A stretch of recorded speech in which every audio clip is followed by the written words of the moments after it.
Hi, welcome to the Israel First television program with myself, Martin Blackham, and with my wife, Nathalie Blackham. Great to have you with us. And we're coming to you from our studios in Jerusalem, and we're bringing you news and behind the scenes and Hebrew teaching. And we're very excited because we're launching into the new year, the Greek or the Roman New Year, or Gregorian New Year, or however you want to put it, of 2025, but it's not really the new year, as you know. Because why is it that all the schools, universities, etc. start in September? Because it's the real new year with Rosh Hashanah. But that's a whole story in itself. So, brilliant to be back with you, and we hope that you've enjoyed the holidays. And what's happening in Israel? Well, the war is still continuing. In Lebanon, we have currently we have a ceasefire, but on the Gaza front, it's still war apparently. Although very difficult to know really what's going on. We do have very sadly have casualties on a regular basis. Almost every day. Either fatalities or injuries in the operations in Gaza. But as I say, it's very difficult to know what's really going on. We do know that there is a so-called Philadelphia corridor that's been opened, but again, not so much information about what's happening with that either. But all we are knowing is there are operations ongoing. Well, the other thing that's happening, which isn't getting so much news and which is very shocking, is the terror attacks that are continuing to happen in Israel whilst the war is going on. And they're not really getting as much attention as before the war. Now, you might say, well, Martin, that's because the war needs all the attention. But as I say, we're not really getting so much information about that either. Mm-hmm. So, but this is the, if I can get this on the camera, this is the headlines from the Yedidoth Aharoth, and it's covering in Hebrew the terror attack that happened in Judea and Samaria, in which 3 people were sadly lost their lives in a shooting attack in an Arab village, which has a road that the Jewish people use to be able to go around Judea and Samaria. And it was close to Kedumim.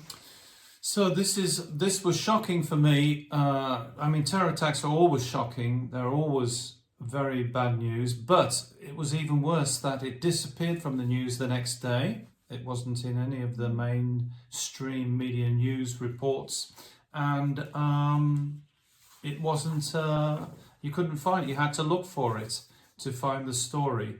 And so that was shocking for me as well, that such a terrible thing that happened could just suddenly disappear so fast. So this is what's happening in Israel. As we speak to you, these things are happening, particularly in Judea and Samaria, but they're happening in other places as well. The other thing that's happening are problems in the hospitals. Hospitals across Israel are facing extreme overcrowding, leaving internal medicine departments, emergency rooms and pediatric wards with no available beds. This was in the Jerusalem Post, according to data obtained by Israel's Marev News. For example, at Rambam Medical Center in Haifa, that's the main big hospital in Haifa, which is on the coast, internal medicine departments are at over 100% capacity, and emergency rooms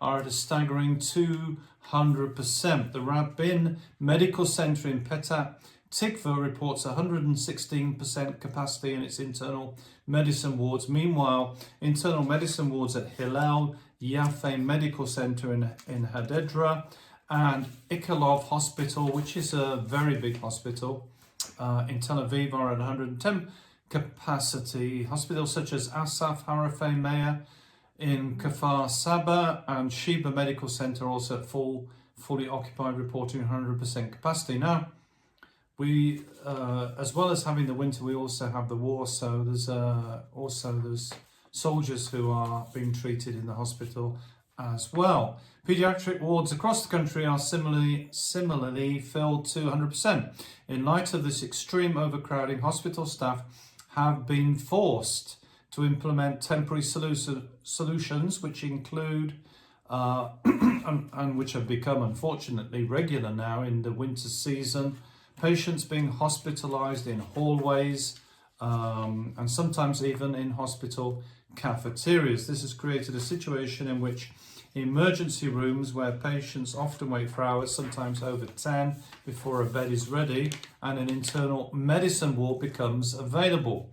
Despite the current overwhelming situation, data from the Health Ministry, Israel's Health Ministry, indicates, Nathalie, that Israel has not yet reached the peak of the amount of illnesses for this winter. We are not yet at the peak of the winter. Surveillance reports show a sharp rise in cases through overall infection rates are still about 60% of what was observed during last winter, which suggests that the worst is yet to come.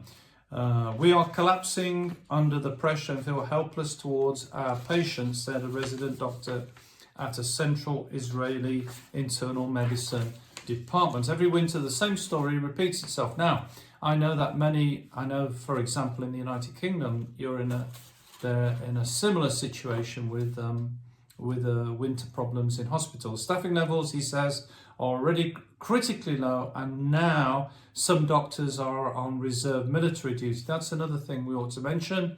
There are a lot of staff who are serving in the Israeli military who are called up and therefore are missing from hospitals. We have no space to admit patients, and we're just praying we don't make mistakes under these impossible conditions. Another problem is that if they're under a lot of pressure, mistakes can be made. Every winter we see the same heartbreaking scenes: elderly patients in hallways and exhausted, demoralized staff. There is a significant increase in the number of complex cases, both among young and older patients, noted the Director of Nursing for the Internal Medicine Division at Tel Aviv's Ichilov Medical Center. We do everything we can to ensure that that the patients receive the best care. But we have patients in hallways, and it's emotionally difficult. Seeing an elderly patient in a corridor, she could be my mother or my neighbor. It's heartbreaking. Meanwhile, the Jerusalem Post. When you say that, elderly people, every time that you move them when they get older is much harder than just a child or somebody. So Right. It's like it's increasing the distress for the old people. Yeah. Meanwhile, the Jerusalem Post continues to push the globalist COVID experimental injection nonsense, Nathalie, despite the severe side effects, including fatalities and life-changing injuries that have been reported from the COVID injectable. And in the meantime, Magen David Adom, MDA, as it's known locally, the Israel Emergency and Ambulance National Israel Emergency and National Ambulance Service. It's who comes if you call for emergency. We also have another organisation called United Hatzalah, that's excluding the private ones. But Magen David Adom is the main one, the one that works with the army and covers the whole of the country and provides all the ambulances and the blood and the blood collection. They are, according to news stories, launching a new pilot program in collaboration with the Ministry of Health to improve responses to mental health crises and suicide prevention. We're seeing a pandemic or an outbreak of mental health crises in Israel, and they're also providing emergency response to suicide prevention. Another thing that's happening is the increase of suicides. This initiative is based on the understanding that mental health emergencies, like physical ones, require immediate and professional intervention to prevent harm to the individual, and listen to this, and their surroundings. In other words, they can be a danger not just to themselves, but also to the surroundings and indeed to other people who are in their vicinity. Starting in the Tel Aviv district, which is the Israel's second city. I was going to say its main city. It's the main business hub. Jerusalem is the capital, but Tel Aviv is really the business center, is starting in Tel Aviv. Calls to Magen David Adom's 101, that's the number you need to dial if you're in Israel. Emergency call center related to mental health or suicide prevention will undergo a detailed assessment by trained responders.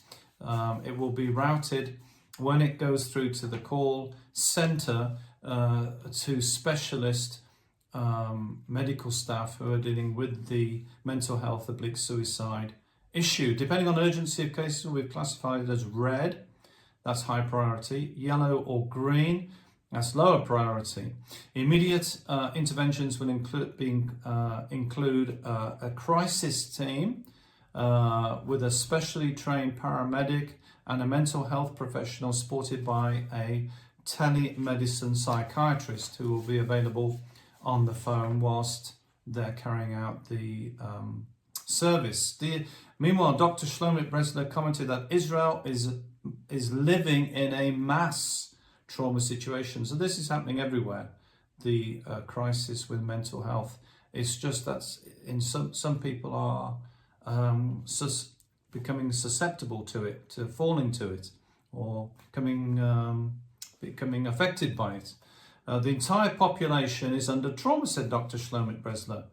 Ezekiel Kane, president of Herzog Medical Center, Israel's leading mental health institution, describes the situation as a psychological and emotional catastrophe.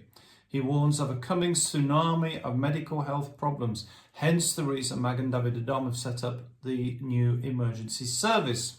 As people return to the remains of their communities, confront the death and destruction, and soldiers return from the front, from the war, with physical and emotional scars.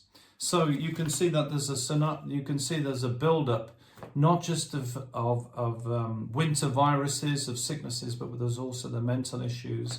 And so we're having the tsunami of different physical and emotional and mental issues in Israel at this time. Now, it's compounded by the fact that many people have been through mental issues in the past. A lot of people have come out of different wars. I was thinking about that. All these things trigger old traumas. And if you don't clear up your traumas, they are building in you, because we spoke about that and it's becoming a very big issue. And if you need to heal the trauma. If not, it's building up in you, and if there is a trigger, that's it. Everything comes out. Right, and a lot of Israelis have had post-traumatic stress from previous wars, previous terror attacks, previous incidents in the country. Most people have served in the military during their lives. We have compulsory military service in Israel. And when you leave school, you don't talk about which university you're going to, you talk about which regiment you're going to, and there are elite regiments, etc. So it's a whole different system, and it's only compounded by the fact that the war in Gaza, Lebanon, has been ongoing now, and we're into year 2. So, you know, it is a big issue for the country. Now, Nathalie, you have things to share with us and share with the viewers. Yes, so when we need hope, and I really want to encourage you, more we read the Bible, more is like treasure hunts, I would say. The Jewish people read the first 5 books of the Bible every year, because there is always treasure, like I said, to find. And we started many years ago now. And every year is like a treasure, because there is so much to learn that is like step by step. And every year we learn more things, and it gets more excited, I would say, because you can pick up also the wisdom of the Torah through all these stories. You can see more of the divine plan of God. So I really encourage you to read the portion, like the Jewish people. They are our brothers. They are the one who are who are the light of the nation. God asked them to be the light of the nation, and the Torah was given to be able to give the life to everybody, to light to everybody. So right now we've been reading, it was Hanukkah, and it's the time when we read Miketz, and which is at the end, is the third portion before the end in Genesis, and it's like 40 something, the chapters, 41 I think.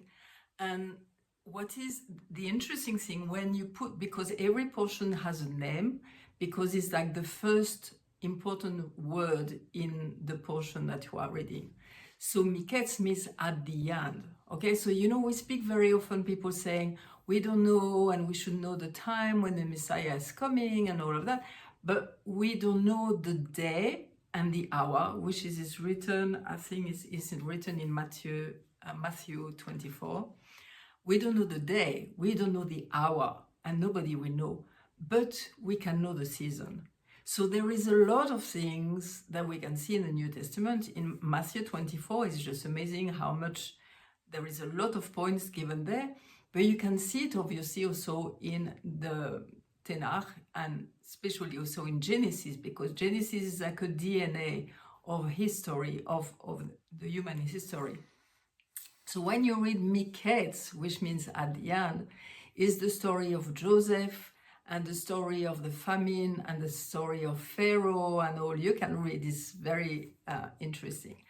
But when you read also at the end of the chapter, they count how many words were in this portion, and which is called parasha, and the number for Miketz is 2025, which is very interesting because it's our year. And we say Miketz is at the end. So we know. And again, if you look at the calendar, the Jewish calendar, is we are in the year 5785.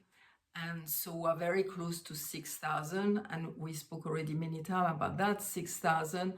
We are going to arrive in the seventh millennia, which is the Shabbat time, like the 7 days. The 7th day of the week is Shabbat.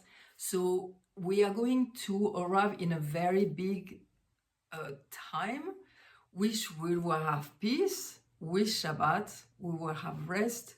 But right now, we are in the turmoil just before that. And so this is the thing. Very interesting, because I know some Christians who start to learn about the Jewish things, and they're like, I don't know how to balance my life, about Jewish thing and Christian thing. And it's like, no, God is using everything.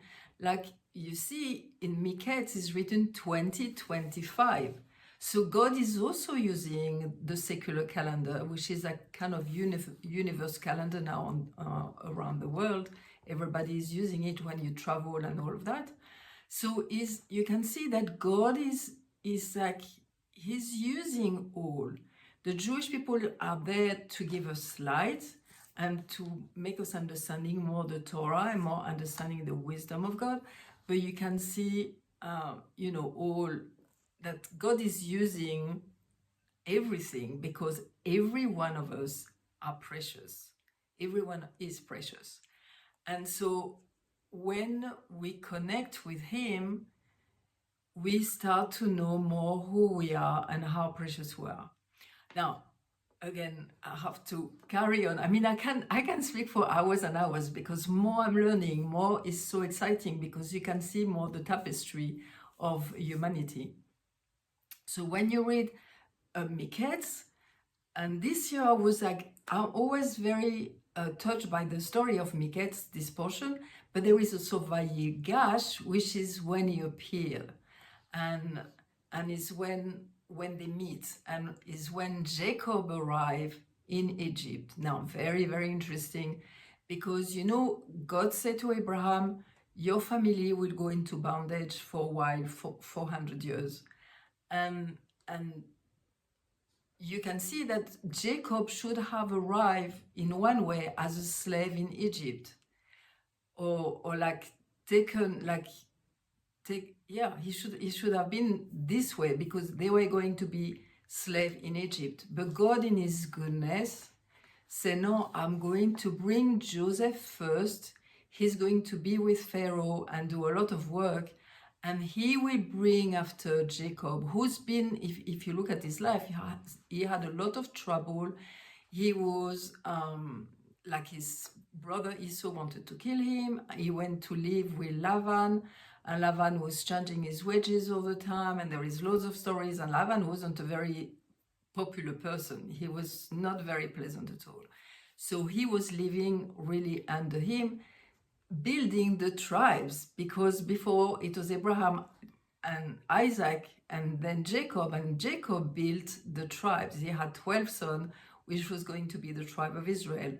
So it's like you can see all these things happening.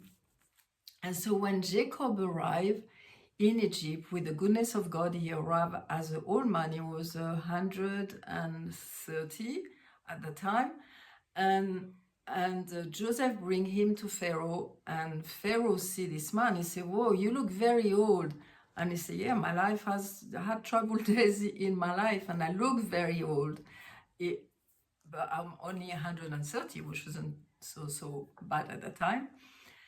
And then Jacob blessed Pharaoh. It's written twice in the Bible. Is in Genesis 47 verse 7 and Genesis 47 verse 10. And when that happened, the famine stopped because of the blessing that Jacob was bringing in Egypt. Why am I telling the story? Because we can change things around us when we know who we are. Jacob was carrying a lot of, he made the tribe of Israel. God was using him. And when he arrived in Egypt, the plague should have been for 7 years, and he arrived in the year 2. And at the year 2, the famine stopped, and they started to seed plants again, and the famine stopped. And so we can see, even in the hardship that we can see now all around the world, and it's said again in Matthew 24, and I will tell you exactly the verse because it's beautiful. And if those days were not shortened, no flesh will have been saved, but because of the chosen, will those days be shortened. So which means that, because of the elect, because of the chosen one, the evil time will be shortened. And there is many places. There is in Mark, there is in Luke, Mark 13, Luke 18, and you have it also in Daniel 12, and there is some places also, I think there was also Isaiah 65. So you can see that we, even in the despair, when we arrive with the blessing that God has put in our life, things change, calamities stop. And so I want to encourage you to stick to God, carry on learning with Him. The Wisdom Torah is just amazing. And if you want to receive the newsletter where Nathalie gives a weekly teaching, then please sign up on our website, which is www.israelfirst.org. You can go to the website and sign up. There's also the daily, all being well, I do a daily news story, and you can see that on the media page and catch up with previous programs, find out a lot of information is on the website. Also, how to support us. We need your support. So thank you for those who are making this program possible. We so much appreciate you. You're doing a fantastic work, and thank you to consider us if you're not presently a financial supporter, but you really enjoy the program and you really enjoy to hear what's news that's not always, Nathalie, in the mainstream media. If you want to receive that, then please help us. There's a donate page on the website. Please go to that. And don't forget, this is the program that looks at Israel, the land, the people, and the language.